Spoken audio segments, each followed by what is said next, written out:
అది నిజానికి దళిత ఉద్యమం పేరుతో చాలా రకాల కార్యక్రమాలు చేస్తున్నటువంటి వాళ్ళకి, అదేవిధంగా ఇవాళ ఉన్నటువంటి పరిస్థితులకు ప్రధానంగా బాగా ఉపయోగపడతాయని నేను అనుకుంటున్నాను. వారి వాదనలో కొన్ని విషయాలతో మనం ఏకీభవించకపోయినా కానీ ఆయన చెప్పినటువంటి విషయాల్లో కొన్ని వాస్తవాలు ఉన్నాయనేటువంటి విషయాన్ని అందరం అంగీకరించాల్సినటువంటి అవసరం ఉంటుంది. ప్రధానంగా చూచాయగా ఆయన చెప్పుకుంటూ వచ్చింది కూడా సరైనటువంటి అధ్యయనం, విశ్లేషణ, వాస్తవాలను గ్రహించేటువంటి పరిస్థితి, ముఖ్యంగా చదువు మీద ఎక్కువ స్ట్రెస్ చేసుకుంటూ కూడా వచ్చినారు. చదువుకోవడం వల్ల మనం దేన్నైనా సరే మాట్లాడగలిగేటువంటి పరిస్థితి లేదా వాదించగలిగే పరిస్థితి, దేన్నైనా నిర్మించగలిగేటువంటి పరిస్థితిలోకి వెళ్ళగలుగుతాం. అంటే దళితులు ఎవరు ఒక చైనా అంబాసిడర్గానో, స్విట్జర్లాండ్ హై కమిషనర్గానో, అంబాసిడర్గానో పోయే శక్తివంతులు ఎవరు లేరు అన్న వాదనతో నేను అంటే ఆయన వాదించడం కోసం అనలేదని నేను అనుకుంటున్నాను. ఇవాళ ఆంధ్రప్రదేశ్ రాష్ట్రంలో సిబిఐ లెక్క ప్రకారం 20-25 మంది ఐఏఎస్ ఆఫీసర్స్ మీద భారీ అవినీతి ఆరోపణలు వచ్చినాయి. దాని ఒక్కడు దళితులు కూడా లేకపోవడం, అందరూ బ్రాహ్మణులు ఉండడం కూడా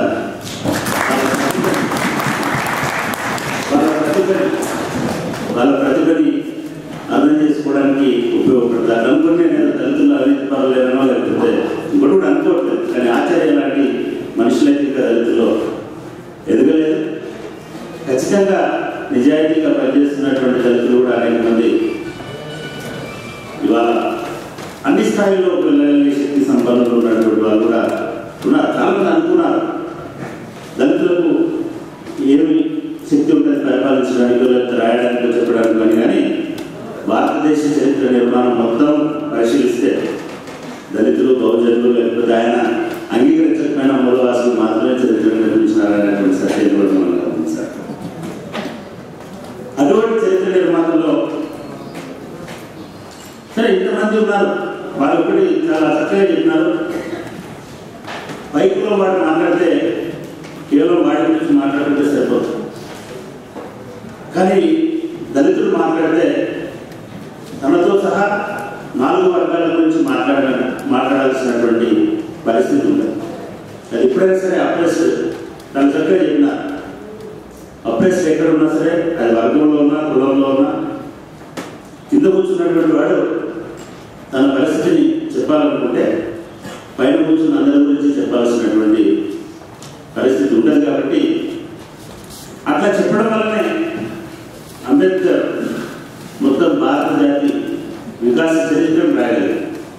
చాలామంది అంబేద్కర్ రచనల్ని, ఆయన ప్రసంగాలు, లేకపోతే ఆయన ఉపన్యాసాలు అని చెప్తుంటారు. కానీ ఆయన ప్రతి రచనలో కూడా లేదా మొత్తం రచనలో కూడా భారత చరిత్ర వికాసం, భారతదేశం జాతి ఎట్లా పుట్టింది నుంచి మొదలుపెట్టి భారతదేశం ఒక అణుశక్తిగానో లేకపోతే ఒక సాంకేతిక శక్తిగానో ఏ రకంగా ఉండగలదు అనేంత వరకు కూడా చరిత్ర, అర్థశాస్త్రం, మానవ శాస్త్రం, సమాజ శాస్త్రం, రాజకీయ వ్యవస్థ సంపూర్ణమైనటువంటి విశ్లేషణను అందివ్వగలిగింది. ఇప్పుడు అంత చరిత్ర రాసినటువంటి వాడు భారతదేశంలో ఏ జాతీయ నాయకుడు కూడా లేదు. మీరు మొత్తం కంప్యూటర్ వచ్చింది కాబట్టి వర్డ్ కౌంటింగ్లో తీసుకుంటే అంబేద్కర్ రచనలతోటి, జవహర్లాల్ నెహ్రూ రాసినటువంటి రచనతోటి, గాంధీ రాసిన ఒక పుస్తకాన్ని కూడా కంపేర్ చేస్తే అంబేద్కర్ కొన్ని 2000 రెట్ల ఎక్కువ రాసినటువంటి వ్యక్తి, చదివినటువంటి వ్యక్తి, మొత్తం సమాజ చరిత్రనే కాకుండా భవిష్యత్తు కూడా చెప్పినటువంటి. కాబట్టి ఇవన్నీ కూడా అది భారత పార్లమెంట్ కావచ్చు, లేదా భారత రాజకీయ పార్టీలకు కావచ్చు, ఏ సందేశం వచ్చినా, ఏ అనుమానం వచ్చినా రెఫరల్ పాయింట్గా అంబేద్కర్ ఉంటున్నాడు. అంబేద్కర్ చూసి మళ్ళీ ఆయన చెప్పినటువంటి విషయాన్ని 40 సంవత్సరాల కింద చెప్పినటువంటి విషయాలు చూసి ఇవాళ పరిస్థితులు చక్కదిద్దుకోవాల్సినటువంటి పరిస్థితుల్లో భారతదేశం ఉన్నది. కాబట్టి ఆ ప్రజలను కూడా మనం గౌరవించాలి, గుర్తించాలి. ప్రతిభావంతులు లేదనుకుంటే చాలా కష్టమైపోయేటువంటి ప్రమాదం కూడా ఉంటుంది.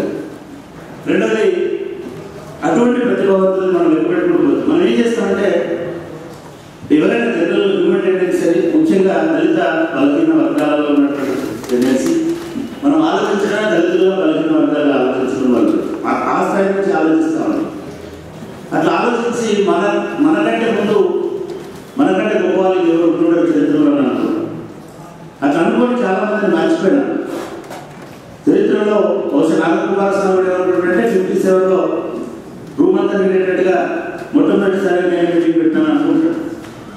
కానీ ఇదే 57లో చాలా మంది ఇటువంటి సభలు జరిపి ఇటువంటి చైతన్యాన్ని తీసుకొచ్చి ఆ చైతన్యాన్ని సమాజానికి ఎక్కడో దగ్గర ఉపయోగపడేట్టు చేసినటువంటి వల్ల కానీ వాళ్ళ గురించి చదువుకునేటువంటి పరిస్థితి కానీ అది తెలుసుకునేటువంటి అవకాశం కానీ లేదు.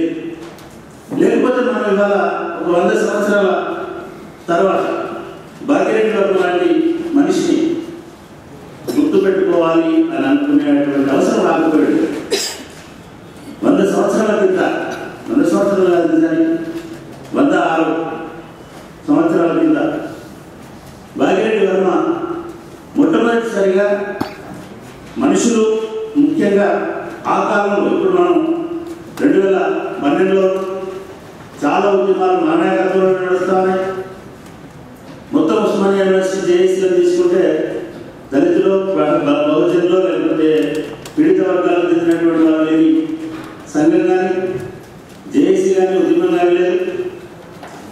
ఇటువంటి పరిస్థితుల్లో మనం ఇంకా కులానికి సంబంధించినటువంటి అసమానతల గురించి చాలా సతమతం అవుతున్నాం మాట్లాడాలి. మీరు ఒకసారి వెనక్కి పోయి చూడండి. ఒక 100 సంవత్సరాల కింద మీరందరూ ఎంఏ చేసి ఎంపీలో పిహెచ్డీలో చేస్తూ ఉంటున్నటువంటి వాళ్ళు ఒక 100 సంవత్సరాల కింద ఏమి చదువుకున్నటువంటి ఒక 6 తరగతి చదువుకున్నటువంటి ఒక మామూలు బస్తీ, హైదరాబాద్ బస్తీ పిల్లగాడు ఇంట్లోకి పారిపోయి ఒక టెన్నిస్ ఆడుకునేటువంటి ఒక కుటుంబానికి ప్లే గ్రౌండ్లో బాల్స్ అందించడానికి బ్యాట్మెంట్ కొడితే బాల్ పోయి కోర్టు బయట పడితే ఆ బాల్ పట్టుకొచ్చి అందించడానికి ఉద్యోగం కుదిరినటువంటి ఒక యువకుడు అప్పటికి తనకున్నటువంటి ప్రపంచాన్ని మొత్తాన్ని మార్చగలగాలనేటువంటి కలగడం అనేది చాలా గొప్ప విషయం. అటువంటి సాహసం నిజానికి చాలా తక్కువగా ఉంటుంది. ఎందుకంటే చెప్పినట్టుగా ప్రతి దళితుడు ఏమనుకుంటాడంటే నా ఎదురు అంతా ముందు మింగి వెనుక గుయ్యలాగా నా పరిస్థితికి నేను ఎంతకంటే ఎక్కువ పోయేటువంటి అవకాశం లేదు, నేను చాలా సాధించున్నాను అనుకుంటాను. సాధారణంగా ఉండేటువంటి మానసిక ధోరణి అట్లా ఉంటాయి. అది ఇవాళ కానీ 100 సంవత్సరాల కింద 106 సంవత్సరాల కింద బాలయ్య అనేటువంటి ఒక సీదా సాదా యువకుడు మొత్తం ఒక ఆదర్శ అనలేని కానీ ఒక అభ్యుదయమైనటువంటి సమాజం కోసం తప్పించడం అనేది చాలా ఆశ్చర్యం కలిగించేటువంటి విషయం. కేవలం తప్పించడమే కాదు, దానికి జగన్ మిత్ర మండలి అనేటువంటి పేరు పెట్టుకున్నాను.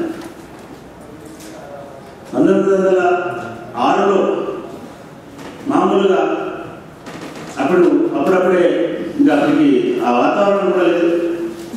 నాంపల్లి స్టేషన్ పక్కన ఉన్న ఒక చిన్న నీళ్ళు కూర్చొని జగన్ మిత్ర మండలి అనేటువంటి పేరుతో ఒక యువజన సంఘం లాంటి ఒక సంఘాన్ని స్థాపించినాడు. ఎందుకు జగన్ మిత్ర మండలి అని పెట్టినాడు ఆయన?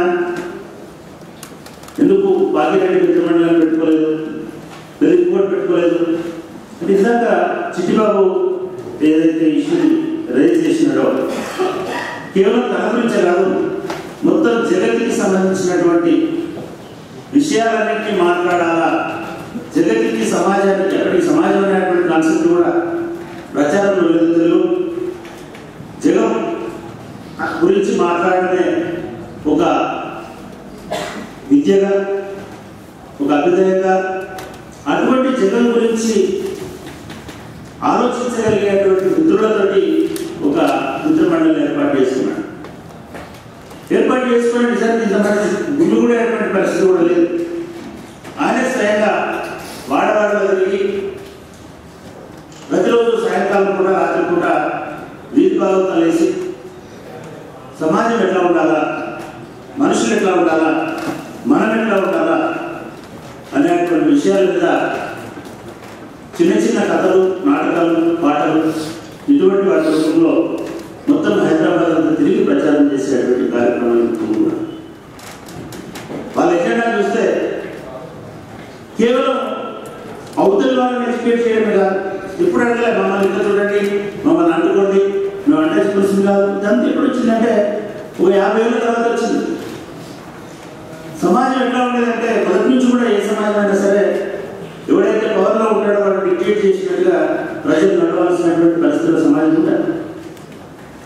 ఈయన పవర్లో ఉన్నటువంటి వాడు లేదా సమాజం బేసిక్ కాన్సెప్ట్ ఆఫ్ సొసైటీ మనల్ని ఎట్లా గుర్తిస్తుంది, ఎట్లా గౌరవిస్తుంది అనేటువంటి విషయాలు ఎట్లా గుర్తిస్తుంది, ఎట్లా గౌరవిస్తుంది అనేది ఆలోచించినప్పుడు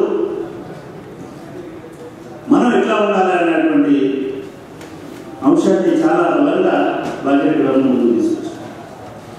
మనం ఎట్లా ఉండాలా అంటే చాలా సిమిలారిటీస్ కనబడతాయి అంబేద్కర్కి భాగ్యరెడ్డి వర్మ. మనం గుర్తుపెట్టుకోవాల్సినటువంటి విషయం ఏంటంటే అంబేద్కర్ కంటే భాగ్యరెడ్డి వర్మ 15 సంవత్సరాల ముందు కులానికి సంబంధించి, అగ్రవర్ధనానికి సంబంధించి, జీవితానికి సంబంధించినటువంటి విషయాన్ని మాట్లాడాడు. ఒక రకంగా జానపద వీరుడిలాగా మొత్తం చరిత్రలో కనబడతాడు భాగ్యరెడ్డి. 1906లో జగన్మిత్ర మండలి ఈయన పెడుతున్నటువంటి టైంలో అంబేద్కర్ చదువుకుంటున్నాడు. భవిష్యత్తు అమెరికా కూడా ఆయన వెళ్ళలేదు. ఆయన థీసిస్ కాస్ట్ మీద థీసిస్ కూడా ఆయన ఆ పేపర్ కూడా ఆయన ప్రచురించలేదు. కులాన్ని గురించి ఆలోచించేటువంటి అవసరం నిజానికి ఆ కాలంలో అనుభవాలు ఉన్నాయి, కానీ దాని గురించి సీరియస్గా ఆలోచించేటువంటి పరిస్థితులు అంబేద్కర్ రాలేదు. కానీ భాగ్యరెడ్డి వర్మ ఒక 18 ఏళ్ల వయసులోనే ఇవన్నీ ఆలోచించి శుచి, శుభ్రత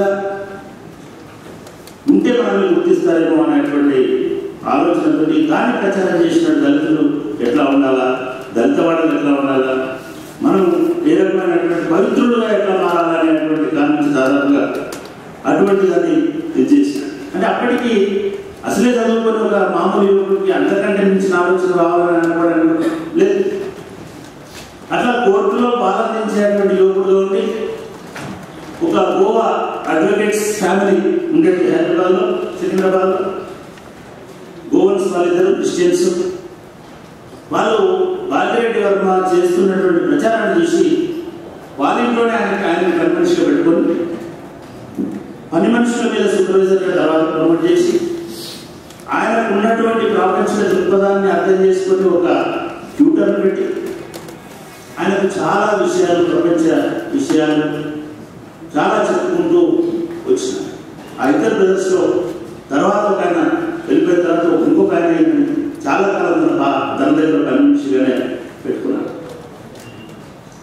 ఒక మామూలు పని మనిషిగా ఉన్నటువంటి మనిషి ఉన్నటువంటి వ్యక్తి ఇమ్మీడియట్ గా ఆయన చుట్టూ ఉన్నటువంటి మిగతా పని మనుషులందరినీ మొబిలైజ్ చేసేటువంటి పనిలో పెట్టినారు. ముఖ్యంగా సికింద్రాబాద్ లో బ్రిటిష్ కాలనీ వచ్చిన తర్వాత, అక్కడ ఆర్మీ ఉన్న తర్వాత, రైల్వే హెడ్ క్వార్టర్ కూడా పెట్టి సికింద్రాబాద్ అయిపోయిన తర్వాత చాలా మంది తమిళనాడు, మహారాష్ట్ర, కర్ణాటక నుంచి వచ్చినటువంటి చాలా మంది వేరే ప్రాంతాల్లో, ముఖ్యంగా తమిళ ఆ ప్రాంతంలో చాలా మంది వచ్చి ఉన్నటువంటి పరిస్థితుల్లో ఈ సేవలు చేసేటువంటి వాళ్ళు దళిత కులాలకు సంబంధించిన వాళ్ళని చాలా మందిని ఐడెంటిఫై చేసి గుర్రాలను మెచ్చేసేవాడు, లేదా వాటికి సంబంధించిన మిగతా చాకరీ చేసేటువంటి వాడు, ఇటువంటి బట్టలు ఉతికేటువంటి వాళ్ళు, రకరకాలందరినీ కూడగట్టి ఈ జగన్మిత్ర మండలిని ఒక బలమైనటువంటి సంస్థగా మార్చేసి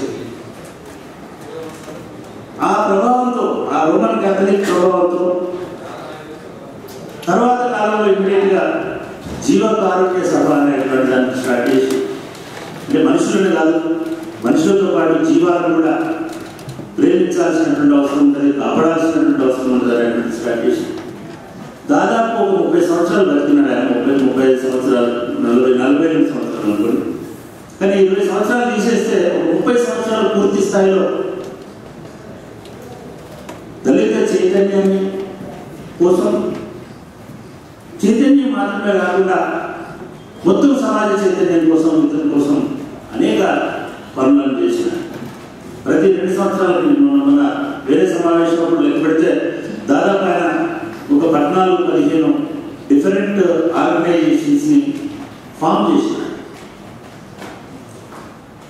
మహాత్మా గాంధీ జీవహింస సిద్ధాంతానికి ముందు, అహింస సిద్ధాంతానికంటే ముందు అహింస గురించి, జీవహింస గురించి మాట్లాడినటువంటి వ్యక్తి బాలిరెడ్డి.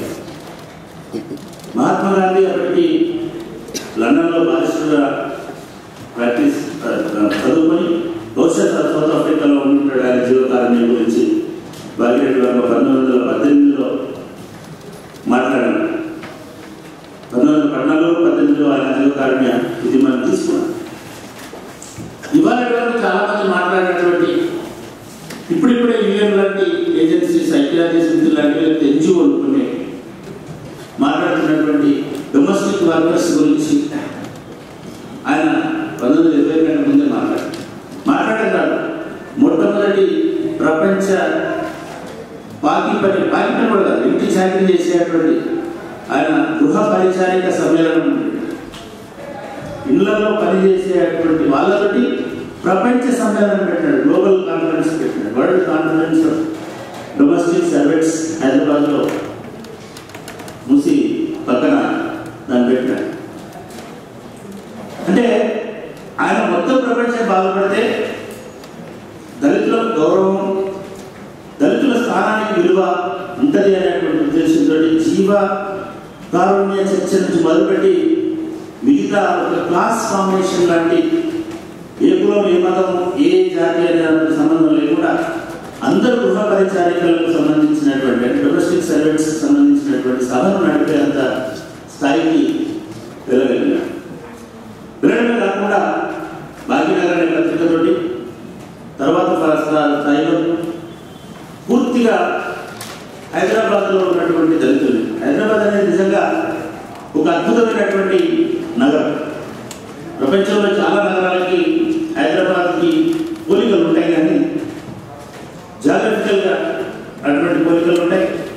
ప్రతి నగరంలో కూడా మన మూసీలాంటి నది లాంటి ఒక నది ఉంటుంది, దాని చుట్టూ ఇప్పుడున్నటువంటి జీవనం ఉంటుంది. కానీ హైదరాబాద్ అనేది తెలంగాణలో ఉన్నటువంటి ప్రతి డిస్టిక్కి, ప్రతి జిల్లాకి ఒక సెంటర్ లాగా, గుండెకాయలాగా ఉంది. ఈయన బాలిరెడ్డి వర్మ ఇటువంటి ప్రయత్నం చేసి ఒక క్లాస్ ఫార్మేషన్లో ఒక పోరాటం, పీడితులు లేకపోతే అప్రెస్డ్ అనేటువంటి ఉద్దేశంతో ఈ పోరాటం నిర్మించినటువంటి ప్రధానటువంటి కారణం, ఆయన చెప్పిన కారణం ఏంటంటే పల్లెల్లో ఉత్సవాల హింస తట్టుకోలేక చాలా మంది యువతులు పట్టణాలకు వస్తున్నారు. వారు ఇక్కడ ఇళ్లలో పని కుదురుతున్నారు.